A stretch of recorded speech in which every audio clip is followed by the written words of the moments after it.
Hi friends, പുതിയ വീഡിയോയിലേക്ക് സ്വാഗതം. ഇന്ന് തിരുവാതിര സ്പെഷ്യലായിട്ടുള്ള കൂവപ്പായസം ഉണ്ടാക്കിയാലോ?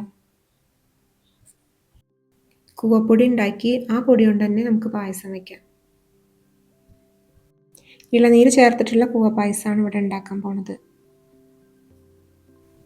കൂവപ്പൊടി ഉണ്ടാക്കുന്ന സമയത്ത് ശ്രദ്ധിക്കേണ്ട കുറച്ച് കാര്യങ്ങളും പിന്നെ കൂവപ്പായസം പെർഫെക്റ്റ് ആയിട്ട് ഉണ്ടാക്കാൻ വേണ്ടിയിട്ടുള്ള കുറച്ച് ടിപ്സും കാര്യങ്ങളും ഞാൻ പറയുന്നുണ്ട്.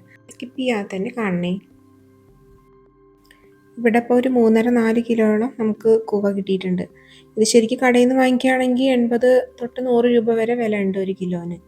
നമ്മളിവിടെ ഓരോ വർഷവും കുറച്ച് ഇവിടെ ഉണ്ടാക്കാറുണ്ട്. അതുകൊണ്ട് നമ്മുടെ ആവശ്യത്തിന് പുറത്തുനിന്ന് വാങ്ങിക്കേണ്ടി വരാറില്ല.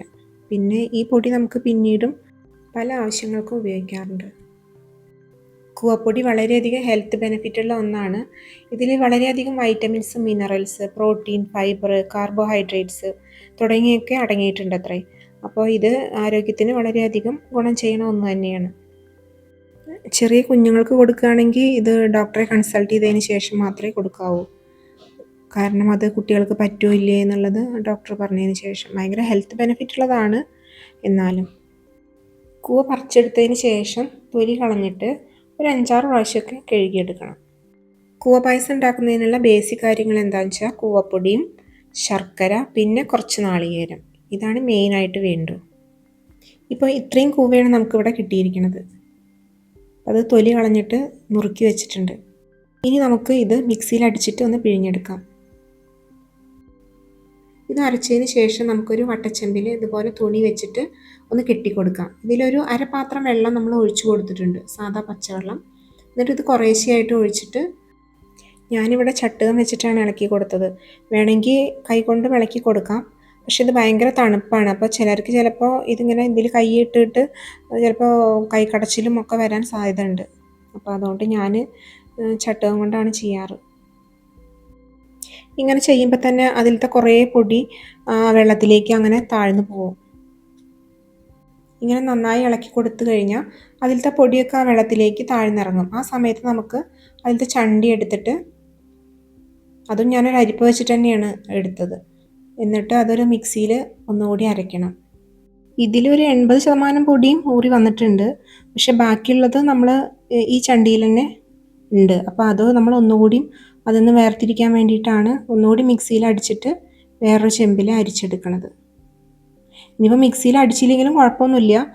ചെറിയ വല്ല കഷ്ണങ്ങളും ഉണ്ടെങ്കിലോ അതും കൂടി പോന്നോട്ടെ എന്ന് വിചാരിച്ചിട്ടാണ് ഞാൻ ഒന്നുകൂടി മിക്സിയിൽ അടിച്ചത്. ഈ കിഴി ഇനി നന്നായിട്ട് പിഴിഞ്ഞെടുക്കണം. എന്നിട്ട് ആ ചണ്ടിയാണ് നമ്മൾ മിക്സിയിൽ ഒന്നുകൂടി അടിക്കുന്നത്. ഇപ്പോൾ തന്നെ ഇതിൽ കുറേശ്ശെ കണ്ടോ പൊടി നന്നായിട്ട് ഊറി വന്നിട്ടുണ്ട്. പക്ഷെ ഇത് നല്ല തെളിഞ്ഞ് വരണ വരെ നമ്മളൊന്ന് വെയിറ്റ് ചെയ്യണം. ഒരു 3 മണിക്കൂർ വെക്കണം ചുരുങ്ങിയത്. നേരത്തെ നമ്മൾ പിഴിഞ്ഞെടുത്ത ആ ചണ്ടി ഉണ്ടല്ലോ, അത് നമുക്ക് ഈ ചെമ്പിൻ്റെ മുകളിൽ ഒരു തുണി കെട്ടിയിട്ട് അതിലേക്ക് ഒഴിച്ചു കൊടുക്കാം. അരച്ചത് ഇതിലേക്ക് കുറേശ്ശെയായിട്ട് ഒഴിച്ചു കൊടുക്കാം. പിന്നെ കൂടാതെ കുറേശ്ശെ വെള്ളവും ഒഴിച്ചു കൊടുത്തിട്ട് ഒന്ന് നന്നായിട്ട് ഇളക്കി കൊടുക്കാം. അങ്ങനെ ചെയ്യുമ്പോൾ അതിലെ എല്ലാ പൊടിയും, ബാക്കി വന്ന എല്ലാ പൊടിയും താഴത്തെ വെള്ളത്തിലേക്ക് ഊർന്നിറങ്ങും.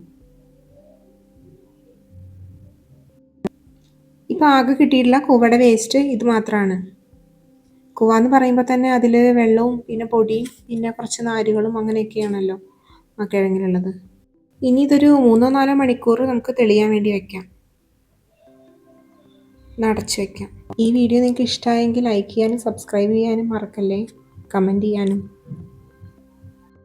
ഇപ്പോൾ ഇത് വെച്ചിട്ട് ഒരു 4 മണിക്കൂറോളമായി. ഈ സമയത്ത് നമ്മൾ വെള്ളം ഊറ്റിക്കളഞ്ഞു. ആ സമയത്ത് കിട്ടിയിട്ടുള്ള പൊടിയാണിത്. ഇനി ഇത് വെയിലത്ത് വെച്ചിട്ടൊന്ന് ഉണക്കിയെടുക്കണം. നന്നായി ഉണക്കിയതിന് ശേഷം സ്റ്റോർ ചെയ്ത് വെക്കാം. ഇതിപ്പോൾ ഞാൻ വെയിലത്ത് വെച്ചിട്ടാണ് ഉണക്കിയത്. അല്ലെങ്കിൽ ചിലപ്പോൾ ചിലർക്ക് വേണമെങ്കിൽ ഓവനിൽ വെച്ചിട്ടും, അല്ലെങ്കിൽ അടുപ്പ് കത്തിക്കുന്നവരാണെങ്കിൽ അടുപ്പിൻ്റെ അവിടെ ചെറിയ ചൂടിലൊക്കെ വെച്ചിട്ടും ഒക്കെ ഉണക്കിയെടുക്കാവുന്നതാണ്. പക്ഷേ ഏറ്റവും നല്ലത് വെയിലത്ത് വെച്ച് ഉണക്കുന്നത് തന്നെയാണ്. ഇവിടെ ഇപ്പോൾ ഒരു 3.5 ഗ്ലാസ് പൊടി കിട്ടിയിട്ടുണ്ട്. ഇനി കൂവ പായസം ഉണ്ടാക്കാം. അതിന് വേണ്ടിയിട്ട് 1 കപ്പ് പൊടി എടുത്തിട്ടുണ്ട്. ചായക്കപ്പിന് 1 കപ്പാണ് ഇവിടെ പൊടി എടുത്തിരിക്കുന്നത്. ഇത്രയും പൊടി കൊണ്ട് ഒരു 5 കപ്പ് പായസം നമുക്ക് ഉണ്ടാക്കാൻ പറ്റും. ഒരു 5 പേർക്കൊക്കെ ഉപയോഗിക്കാവുന്ന രീതിയിൽ. 1 കപ്പ് പൊടിയുടെ പായസം ഉണ്ടാക്കാനായിട്ട് 5 കപ്പ് വെള്ളം നമുക്ക് ആവശ്യമുണ്ട്. അതിന് നമ്മൾ 3 ഗ്ലാസ് പച്ചവെള്ളം 2 ഗ്ലാസ് കരിക്കിൻ വെള്ളമാണ് ഉപയോഗിച്ചിരിക്കുന്നത്. അപ്പോൾ ആദ്യമായിട്ട് നമ്മൾ 2 ഗ്ലാസ് വെള്ളത്തിൽ ഈ പൊടി ഒന്ന് കലക്കി വെക്കാം. നന്നായി ഉണക്കിയെടുത്ത കൂവപ്പൊടി 4-5 വർഷമൊക്കെ ഒരു കേടും കൂടാതെ ഇരിക്കും. ഇതിലത്തെ 1 കപ്പ് വെള്ളം ഒഴിച്ചിട്ട് നമുക്ക് ശർക്കര ഉരുക്കി വയ്ക്കാം.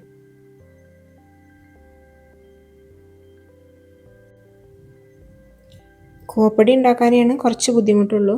ബുദ്ധിമുട്ടല്ല, കുറച്ച് സമയം വേണം. പക്ഷേ പായസം ഉണ്ടാക്കാൻ നമുക്ക് എളുപ്പമാണ്. അധികം സ്റ്റെപ്പും ഇല്ല. അപ്പോൾ സ്കിപ്പ് ചെയ്യാതെ തന്നെ നിങ്ങൾ കാണണം കേട്ടോ. ആദ്യം ശർക്കര ഉരുക്കി വെച്ചു. ഇനി അതിലേക്ക് ഉള്ള വറവ് നമുക്ക് തയ്യാറാക്കാം. കുറച്ച് നാളികേരക്കൊത്ത് നമുക്ക് നെയ്യിലൊന്ന് വഴറ്റിയെടുക്കാം. കൂടാതെ കുറച്ച് അണ്ടിപ്പരിപ്പ്, കുറച്ച് മുന്തിരി, ഇത്രയും ചേർത്തിട്ട് നന്നായിട്ട് ഇളക്കി കൊടുക്കാം. ഇനി ഇത് വറുത്ത് മാറ്റി വയ്ക്കാം. കാരണം പായസം ഉണ്ടാക്കുന്നതിൻ്റെ ഇടയിൽ ഇതൊന്നും ചെയ്യാൻ പറ്റില്ല. കാരണം പായസം അടി പിടിക്കാതെ ഇളക്കിക്കൊണ്ടിരിക്കണം. ഇതിൽ നിന്ന് 2 കപ്പ് ഇളനീര് വെള്ളം നമ്മൾ എടുത്തു വെച്ചിട്ടുണ്ട് കൂവപ്പായസം ഉണ്ടാക്കാനായിട്ട്. ഇനിയിപ്പോൾ ഇളനീര് വെള്ളം ഇല്ലയെന്നുണ്ടെങ്കിൽ പച്ചവെള്ളം ചേർത്താലും മതി കേട്ടോ. ഇനി ഒരു ഉരുളി അടുപ്പത്ത് വെച്ചിട്ട് നമുക്ക് പായസം ഉണ്ടാക്കാനായിട്ട് തുടങ്ങാം. ഇനിയിപ്പോൾ ഉരുളി ഇല്ലയെന്നുണ്ടെങ്കിൽ ചീനച്ചട്ടി ഉപയോഗിച്ചിട്ടാണെങ്കിലും ഉണ്ടാക്കാം. ആദ്യമായിട്ട് 1 ടീസ്പൂൺ നെയ്യ് നമുക്ക് ഒഴിച്ചു കൊടുക്കാം. പായസം അടി പിടിക്കാതിരിക്കാൻ വേണ്ടിയിട്ട് നെയ്യൊന്ന് എല്ലായിടത്തും തേച്ച് കൊടുക്കാം.